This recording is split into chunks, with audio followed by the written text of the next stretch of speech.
गुंदनी रियासत हरियाणा के कस्बा गोबंदपुरा के अछूत रंबू के यहाँ पैदा हुई। उसी तरह जैसे गरीबों के बच्चे खामोशी से पैदा हो जाते हैं।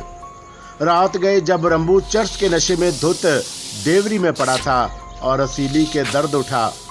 घर में और कोई नहीं था और शदीद तकलीफ के आलम में उसने रंबू को झंझोड़ कर उठाने की कोशिश की, लेकिन रंबू तो उस वक्त अंदर सभा में बैठा दम लगा रहा था। वो आंखें बंद किए मुस्कुराने के सिवा और कुछ ना कर सका।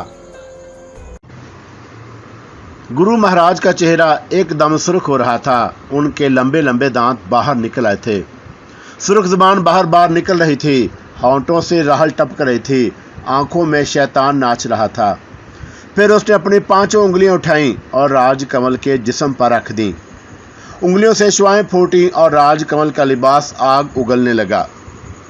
खौफ से राजकमल लर्ज कर रह गई और उसकी चीख भी ना निकल सकी। लेकिन अचानक उसे ऐसा महसूस हुआ जैसे आग से स्नान देकर आगनान दे रही हो, और वो मुतमिन हो गई और उसका बदन उड़िया हो गया था। गुरु महाराज ने अजीब सा इशारा किया और सारा माहौल टिप हो गया और अचानक चारों तरफ रोशनियां फूट पड़ी। कुटिया, गंदे पानी का जोहड़, सब कुछ गायब हो गया और अब चारों तरफ सर बफले पहाड़ और टूटी हुई दीवार, देव लहरें और खुद रोज झाड़ियां, सब कुछ खत्म हो चुका था। बहुत खूबसूरत सा छप्पड़ खड़ था जिस पर राजकमल लेटी हुई थी और उसके सामने गुरु जी महाराज जुबान बाहर निकाले खड़े थे और उनकी राल टपक रही थी। फिर वो आगे बढ़े और उन्होंने राजकमल के जिस्म के उन हिस्सों को जहां खून के कतरा चिपके हुए थे चाटना शुरू कर दिया और राजकमल सुरूर अंगेज मस्तियों में डूब गई। गुरु महाराज की जुबान राजकमल का जिस्म टटोल रही थी और वो राजकमल के गिर्द सीना, पेट, राने सहला रहा था और साथ जख्म चूस रहा था, जिसके बारे में राजकमल जानती थी कि वो कैसे नुमाया हुए। चांद किसी पुर इसरार रोशनी में राजकमल का जिस्म किसी भी मर्द के जज्बात को उकसाने के लिए काफ़ी था। और बात सिर्फ उकसाने की नहीं थी, शैतान के हाथ राजकमल के चिकने जिस्म पर फैल रहे थे और राक्षस राजकमल दूसरे शैतान राक्षस को भरपूर मौका दे रही थी। गुरु जी महाराज अच्छी खासी उम्र का था, लेकिन भरपूर मर्द था और उसकी जिस्मानी कुव्वतें राजकमल का अंग अंग तोड़ने के लिए काफ़ी थीं। राजकमल की तलब उस भरपूर अंदाज में कभी पूरी ना हुई थी। हत्ता के सुबह होते तक गुरु जी ने उसके जिस्म को बम्बोड़ कर रख दिया और राजकमल के अंग अंग में सरूर अंगेज लहरें दौड़ गई थीं। जिसका मोची थे राजकमल ने उस पूरे गलीज ड्रामे में अपना किरदार अदा किया था, वो बड़ी हैरत अंगेज बात थी। वाक़यात इतनी तेजी से रूनुमा हुए थे कि राजकमल को एक लम्हा सोचने के लिए नहीं मिला था। यहाँ आकर तो ऐसी खामोशी तमाशाई बन गई थी जैसे उसकी अपनी कोई हैसियत ना हो और उसने वो कुछ किया था जिसके बारे में सारा जीवन उसने सोचा भी नहीं था। वरना एक आम इंसान इन सारी गिलासतों की तरफ आसानी से माइल नहीं हो सकता। लेकिन यूँ लगता था जैसे उसके शरीर में नफासत पसंदी राजकमल की आत्मा ही ना हो। बस एक बार एक मामूली नमम और जिसका काम अहकामात की बजा आवरी होता है और वह सारे अहकामात की तकमील कर रही थी। लेकिन गुरु कबीर नानक जी ने उसके साथ जो रात गुजारी थी वो राजकमल के तजर्बे की रात थी और उस रात उसने दूसरों के एहसासात भी जगा दिए थे। वो तो अजब से उसके बदले हुए माहौल को देख रही थी और गुरु कबीर नानक जी थोड़े फासले पर बैठे उसी भूखी निगाहों से देख रहे थे जैसे उनका पेट अभी भरा ना हो। अब क्या आ गया है महाराज? राजकमल ने पूछा। सुंदरी, तूने जिस तरह हमारे हुक्म की तामील की है उससे हम बड़े खुश हुए हैं। दिया है महाराज की। विश्वास है कि तू बहुत जल्द काली शक्ति हासिल करने में कामयाब हो जाएगी। जी महाराज, राजकमल ने कहा।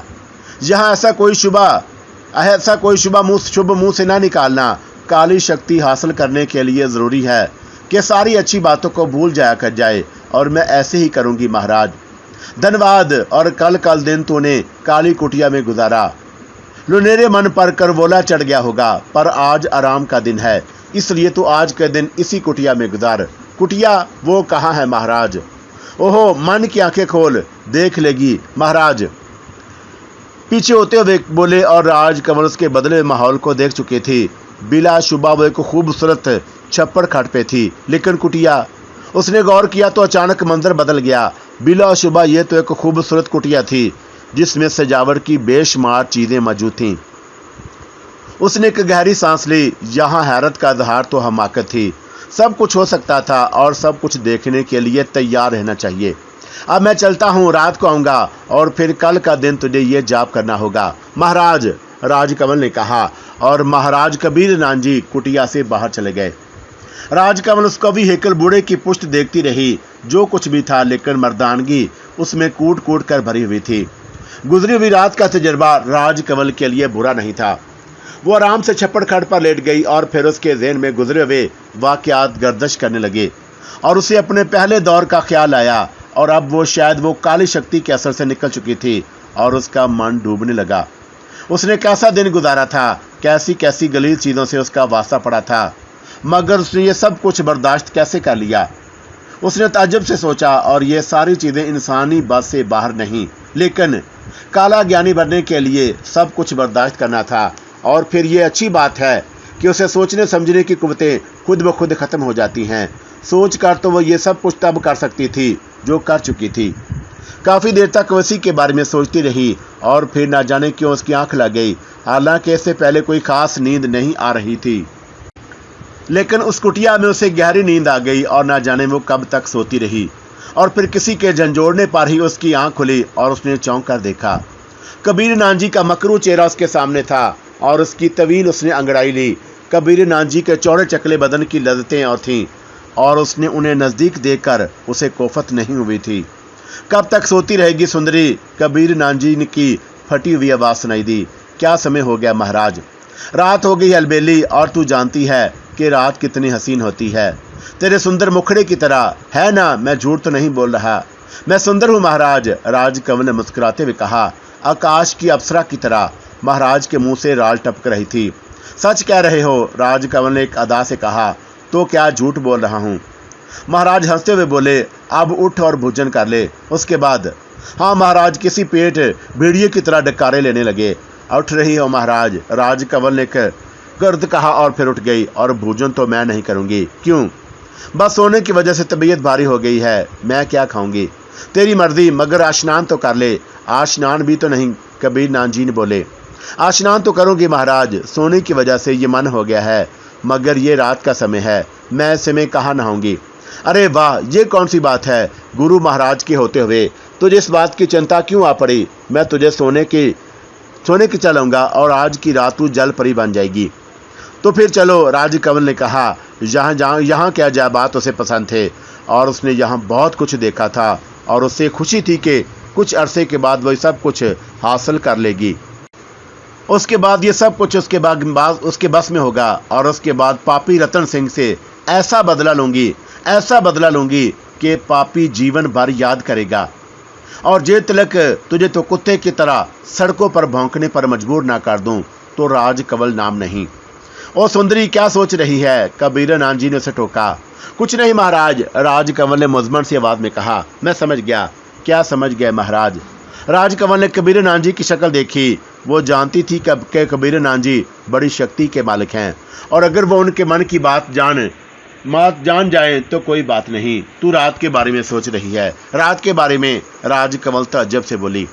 हाँ, आने वाले समय के बारे में। सच कहना सुंदरी, मैं तुझे कैसा लगा? बड़े मान, बड़े ज्ञानी, राजकमल ने जवाब दिया। मैं उसकी बात नहीं कर रहा सुंदरी। फिर? बस कुछ नहीं, रुक जा, यहीं रुक जा, कबीर नानजी ने कहा और राजकमल रुक गई। लेकिन उसे हैरत हुई थी कि यहाँ तो कुछ नहीं था, सिर्फ एक पथरीला टुकड़ा था। और यहाँ क्या करूँ महाराज? उसने ताज्जुब से पूछा। आशनान ना करेगी क्या? गुरु महाराज मुस्कुराए। इन पत्थरों में? राजकमल ने महाराज की तरफ देखा। पत्थर? महाराज मुस्कुराए और फिर उन्होंने एक हाथ उठाया और उसमें छोटे पत्थर नजर आ रहे थे। राजकमल दिलचस्प निगाहों से उन पत्थरों को देख रही थी। महाराज ने कोई मंत्र उन पत्थरों पर पड़ा और फिर उन्हें जमीन पर दे मारा। जोरदार आवाज के साथ जमीन फट गई और उससे शरर शरर करके पानी उबलने लगा।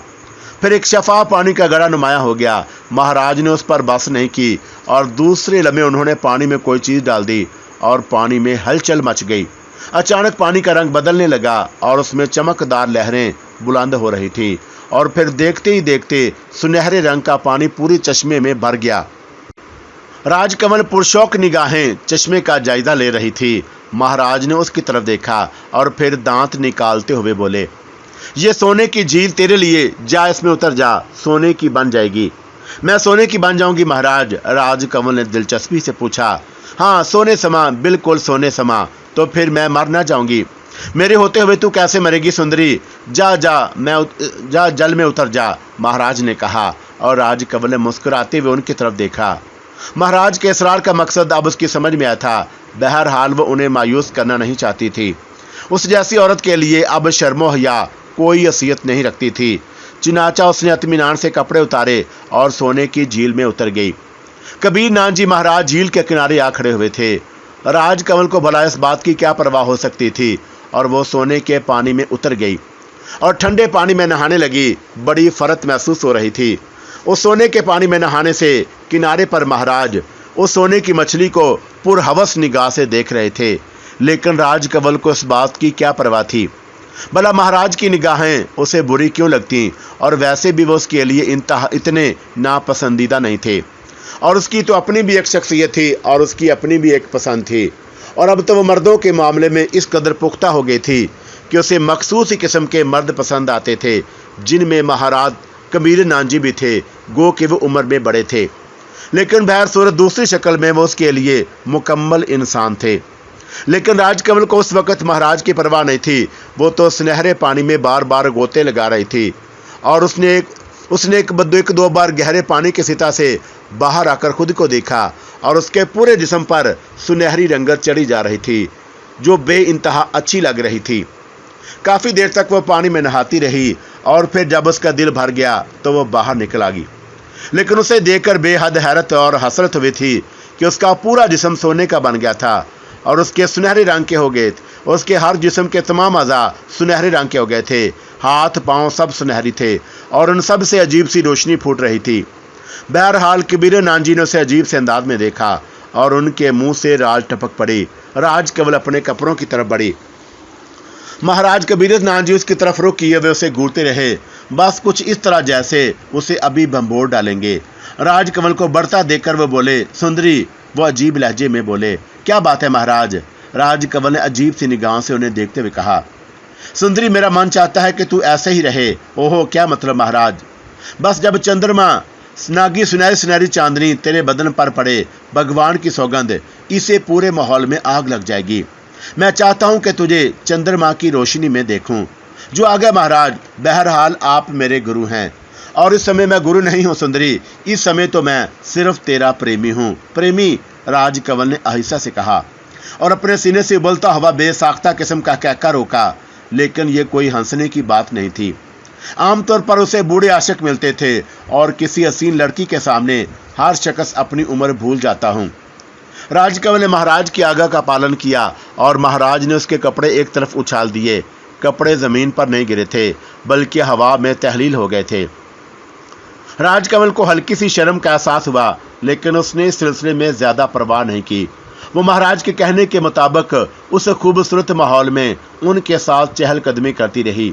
महाराज उसे बार बार चूम रहे थे और उसके बाद जब चांद पूरी आबोताब के साथ निकल आया तो राजकमल को महसूस हुआ कि एक चांद आसमान पर है और दूसरा जमीन पर भी। खुद उसके बदन से ऐसी ही रोशनी फूट रही थी जैसे आसमान में टिके हुए चांद की, और महाराज की उन बुरी ही हालत थी। बस एक टिक उसे घूरे जा रहे थे पागलों की तरह, और फिर वो दीवानों की तरह उस पर टूट पड़े। उस रात उन्होंने कुटिया में जाने की कोशिश भी नहीं की और चांद के नीचे चांदनी सुलगती रही यहाँ तक कि सुबह हो गई। दिन की रोशनी में राजकमल फिर उस कुटिया में पहुंच गई और उसने अपने बदन को देखा जो वो मामूल के मानद हो गया था और उसे बहुत तजब हुआ।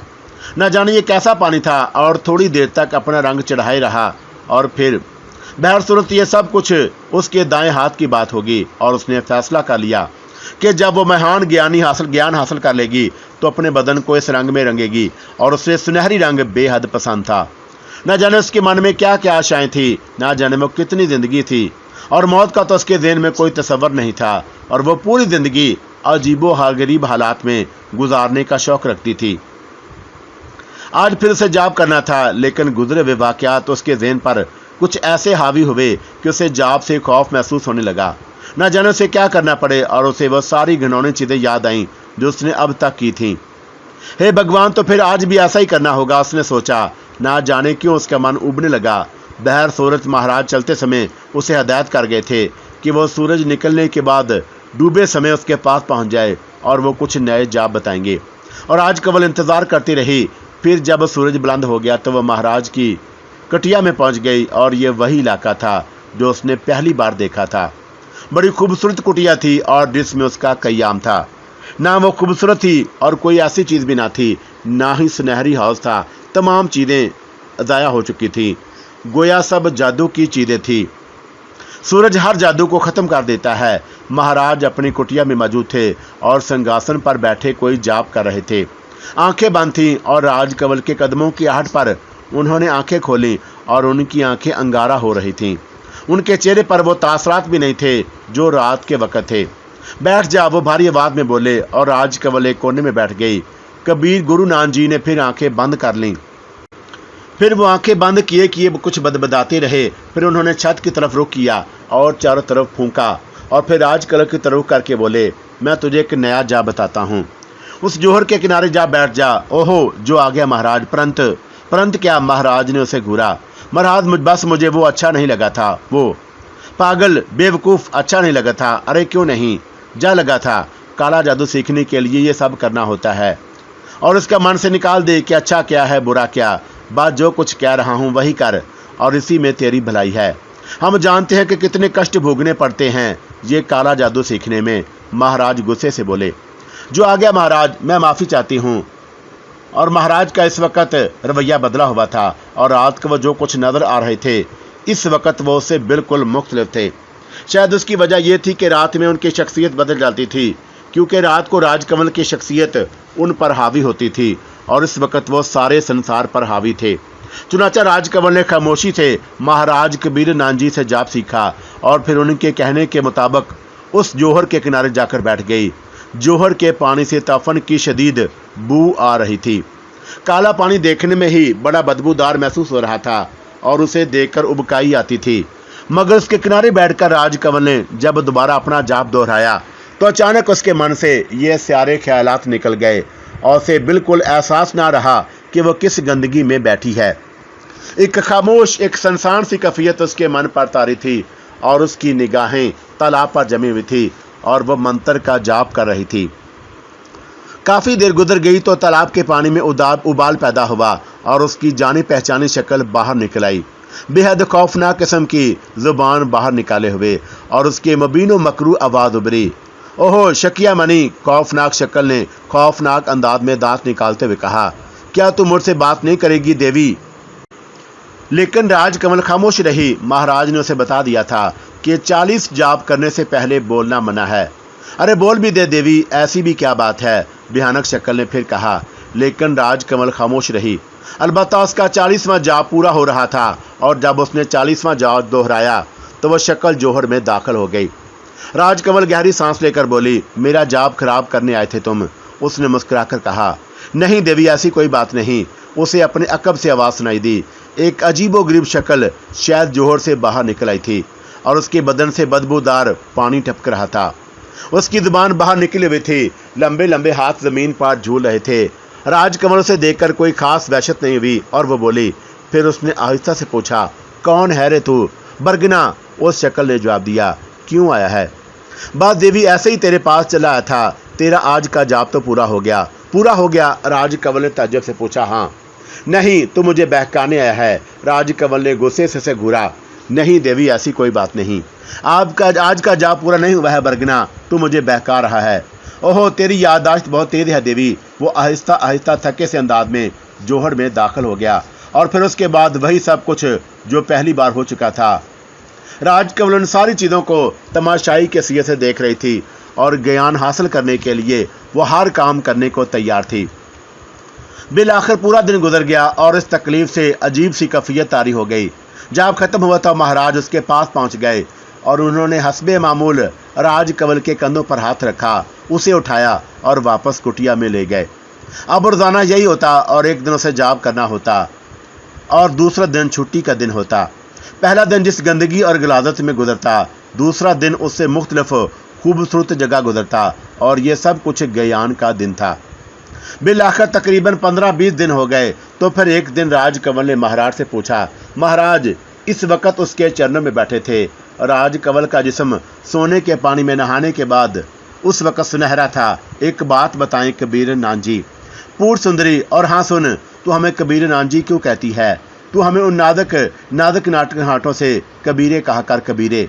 राजकमल के दिल में बड़ी जोर की गुदगुदी हुई, लेकिन बहर सूरत खुद को बात रखते हुए वो बड़े प्यार से बोली, तो कबीरे मैं तुमसे एक बात पूछूं? हाँ हाँ 100 बात पूछ, 100 बात। मेरा जाप कब तक पूरा होगा? क्यों पूछ रही है ये बात?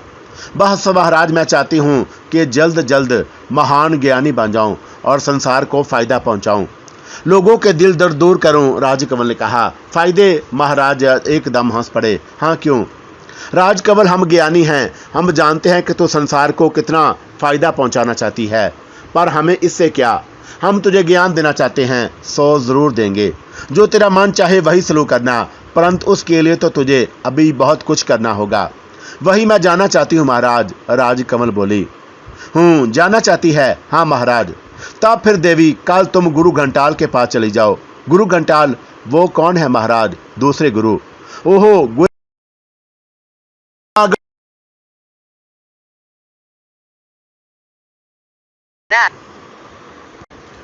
ओहो महाराज, मगर मैं तो सिर्फ ये जानना चाहती हूँ कि मेरा जाप खत्म हुआ या नहीं। जाप तो तेरा 3 दिन में खत्म हो गया था देवी। बस उसके बाद तो मैंने तुझे सिर्फ इसीलिए रखा हुआ था कि तू मुझे बड़ी सुंदर लगी थी, बड़ी ही अच्छी लगी थी मुझे। ओहो। और राजकमल ने आहिस्ता से सांस ली।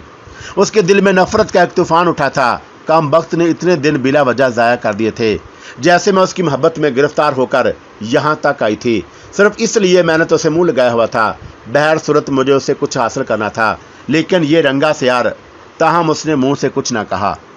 राजकमल ने वो रात बड़ी कराहियत के साथ कबीर नानजी के साथ गुजारी और दूसरी सुबह वो जाने के लिए तैयार थी। उसने अपने दिल की हल्की सी झलक भी अपने चेहरे पर ना आने दी और उसने बड़े प्यार से पूछा था, कबीरे अब मुझे क्या करना है? ना कि सीध में चली जा, दूर तक जाना पड़ेगा और उसके बाद तू गुरु घंटाल के पास पहुंच जाएगी। कबीरे ने कहा। बिल्कुल सीधी। हाँ तो मैं जाऊं महाराज? हाँ जा। और कबीर नानजी मुंह बनाकर कहा, लेकिन राजकमल को उनके मुंह बनाने की कोई परवाह नहीं थी। वो तेजी से चल पड़ी। उसे लकोदक मैदान में वो तनहा थी, लेकिन उसे कोई खौफ कोई डर ना महसूस हुआ था। उस कुटिया से थोड़ी दूर गई थी कि उसे मजंडा नजर आ गया, जो मुस्कुराता हुआ उसकी तरफ आ रहा था। राजकमल मजंडा को देखकर खुश हो गई और उसका ख्याल था कि उसे यह सफ़र तनहा ही करना पड़ेगा, लेकिन ये वफादार, वाकई मजंडा उसका बड़ा वफादार साथी था। कहो देवी क्या हाल चाल हैं? ठीक हो मजंडा, बड़े अजीबो गरीब दिन गुजारे, लेकिन महाराज कबीर नानजी मेरे काफ़ी दिन खराब कर दिए। राजकमल ने मुंह बनाकर कहा। ओहो क्यों देवी? मजंडा ने पूछा। अरे बस जाप तो 3 दिन का था, लेकिन उन्होंने मुझे बहका दिया। बात क्या थी देवी? बात बस पसंद करने लगे थे। बहुत बड़ी बात है देवी कि ऐसे ज्ञानी महाराज तुझे पसंद करें। ये तो तेरे भाग हैं। तेरे भागों में अवश्य ऊंचा बनना है और अनोखा क्या किया जा सकता है। हाँ। राजकमल आहिस्ता से गर्दन हिलाई। अब कहाँ जा रही हो? घंटाल महाराज के पास। ओहो गुरु घंटाल महाराज? मजंडा ने होंठ सिकोड़ कर कहा। हाँ क्या तू उन्हें भी जानता है? क्यों नहीं जानूंगा देवी, मेरा काम और क्या है। चल ठीक है, ये अच्छी बात है, तू मेरे साथ चलेगा। हाँ देवी, मगर उनके स्थान पर जाने की मुझे आज्ञा नहीं है। ठीक है, उनके स्थान से दूर छोड़ देना मुझे। अब आओ मेरे साथ। चलो देवी। और मजंडा उसके साथ चल पड़ा और तवील सफ़र करके बिल आखिर वो एक ऐसे खित्ते में पहुंच गए जो लेह रंग के पथरीले पहाड़ों से बड़ा हुआ था। बड़ी मनहूस जगह थी, देखने में ही वीरान और खौफनाक लगती थी। काले पहाड़ के दामन में एक छोटा सा सुराख था, जिसमें एक आदमी अंदर जा सकता था।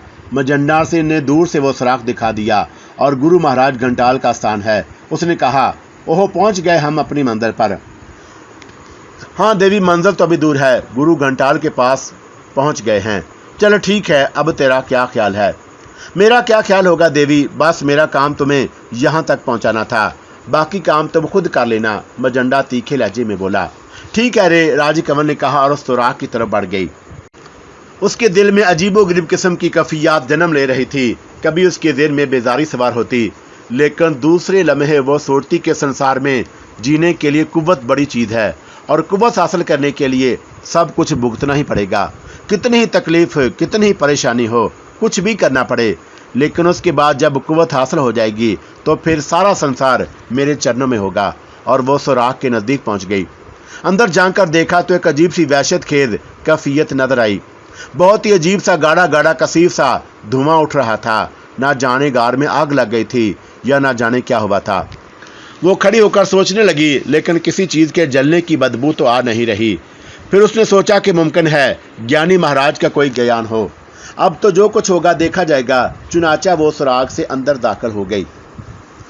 धुआं दीवारों से फूट रहा था। बदबू अब भी नहीं थी, बस आगे की चीज नजर नहीं आती थी। और वह टटोल टटोल कर आगे की जानब पांव रखने लगी और बिल आखिर उसने महसूस किया कि कुछ सीढ़ियां सी हैं।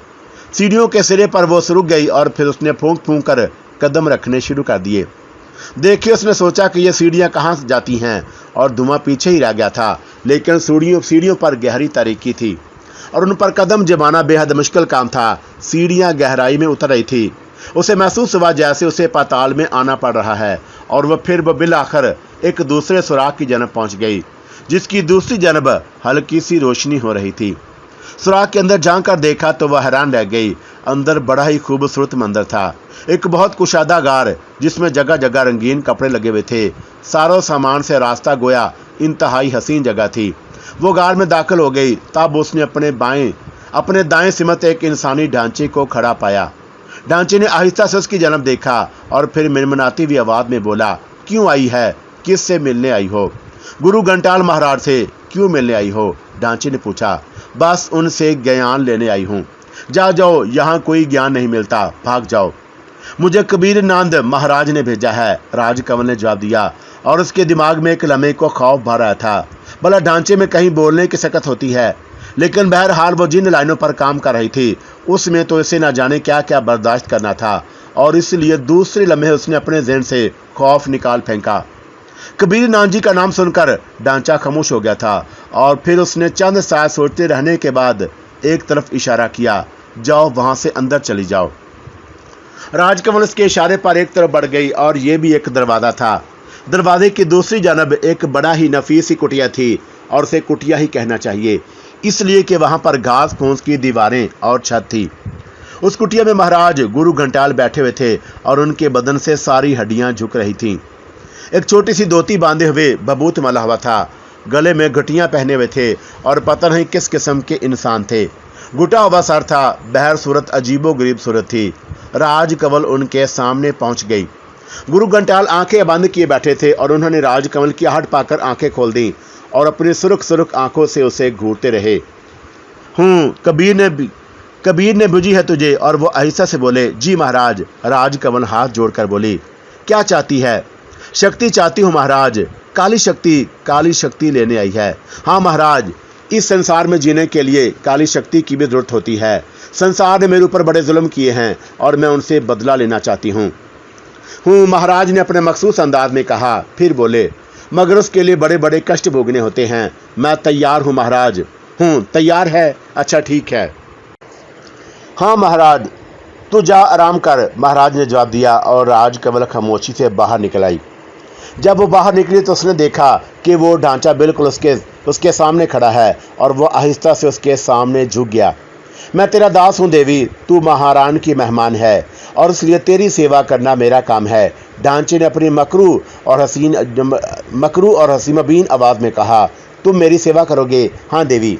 अच्छा, तो मेरी रहने की जगह बता। मेरे साथ आजा देवी, इंसानी ढांचे ने कहा और उसके कदमों की चाप फर्श पर खट खट की आवाज़ पैदा कर रही थी और वो राजकमल को साथ लिए एक कुशादा गार में पहुंच गया। गार का दूसरा हिस्सा था और उसने दरवाजे की तरफ हाथ से इशारा किया और दरवाज़ा खुल गया। राजकमल अंदर दाखिल हो गई। हर चीज़ तुझे यही मिल जाएगी देवी, भोजन और ज़रूरत की दूसरी चीज़ें। जब तक महाराज तुझे ना बुलाएं तो कुटिया से बाहर मत निकलना, ढांचे ने कहा। ठीक है, राजकमल मुँह कोड़ कर बोली और चारों तरफ देखने लगी। अंदर का माहौल देखकर वह खुश हो गई थी। बहुत ही अच्छी जगह थी, ख़ास तौर पर आराम करने के लिए। एक छप्पड़ खट पड़ा था, ज़रूरत का सारा सामान मौजूद था। उसने थके थके अंदाज में गहरी गहरी कई सांसें ली और छप्पड़ खड़ पर जाकर लेट गई। देखो न जाने कब तक इन पहाड़ों में, इन गारों में ज़िंदगी गुजारना पड़े और कब तक इस सारे हंगामे से जान छूटे, उसने सोचा और छप्पड़ खड़ पर लेटकर वो तकलीफ आराम करने लगी। पैदल सफ़र किया था, इसलिए थकन शदीद दर्द होती जा रही थी, हत्ता कि उसे नींद आने लगी। और उसने सोचा कि जब तक महाराज मुझे आवाज़ें देंगे मुझे वहाँ जाना तो चाहिए, क्यों न इस अरसे में सो लिया जाए और सोने से थकन भी उतर जाएगी। और वो सोने के लिए लेट गई। नींद आने में देर नहीं लगी थी और थोड़ी ही देर में वो नहायत बेखबर हो गई और ना जाने कब तक सोती रही। अचानक उसे महसूस हुआ कि उसके बदन पर कीड़े मकोड़े रेंग रहे हैं और वह बुरी तरह उछल पड़ी।